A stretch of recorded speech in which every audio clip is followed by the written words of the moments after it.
In the heart of a dense, untouched forest, there was an ancient monastery, hidden among the mountains. Few knew of its existence, and those who did, believed that it was inhabited only by ancient spirits. Yet within its silent walls lived a small community of monks dedicated to a profound and nearly forgotten meditation practice, Samatha. The story begins with Maya, a young peasant girl from a distant village, who had heard rumors about the monastery since she was a child. Her life had been difficult, marked by the loss of her parents at a young age and the difficulties of supporting herself on her own. Maya was known in the village for her determination and courage, but lately, she felt lost and troubled by an inner emptiness that she couldn't explain. One day, while gathering herbs in the mountains, Maya came across an old monk, with a serene appearance and eyes as deep as the ocean. He watched her from afar, and as he approached, he said to her in a soft but authoritative voice, "I see you carry a heavy burden, young man. Perhaps the answer you seek is not on the surface, but in the depths of your own self-mind." Intrigued by the monk's words, Maya decided to follow the man to the monastery. There, she was received with hospitality, and after some time she began to participate in the daily practices of the monks. It was not easy for her to adapt to the silence and strict discipline, but little by little she began to feel a change within herself.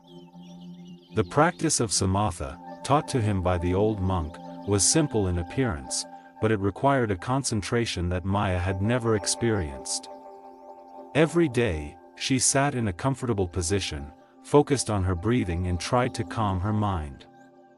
At first, her mind wandered endlessly, filled with thoughts and memories, but over time, she began to notice moments of clarity and tranquility. As the practice progressed, Maya began to experience something she had never felt before: a deep sense of peace and connection with the world around her. She realized that the source of her anguish was not in external events, but in the reactions of her own mind. Gradually, he began to understand the importance of cultivating a calm and focused state of mind, capable of withstanding life's turmoil. As Maya progressed in her practice, she also began to participate in the daily tasks of the monastery, learning about ancient texts and the history of Samatha practice. He discovered that this technique had been taught for centuries, but was becoming rare as other forms of meditation gained more popularity. Determined not to let this practice disappear, Maya began writing about her experiences and the lessons she had learned, with the hope that one day she could share them with others outside the monastery walls. Years passed and Maya continued her diligent practice of Samatha.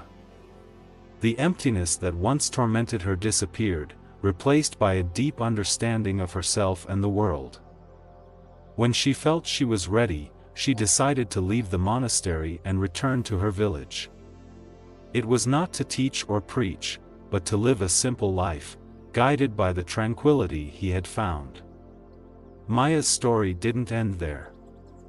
She became a respected figure in the village, not for her words, but for the serenity she exuded in everything she did. Those who approached her for advice did not receive ready-made answers, but were guided to find their own answers, through silence and practice. The legacy of Maya, and the practice of Samatha, spread slowly, like a gentle current in a river. And although the world around them changed, those who discovered this ancient practice found it a firm anchor amidst the storms of life. Thank you for watching our video.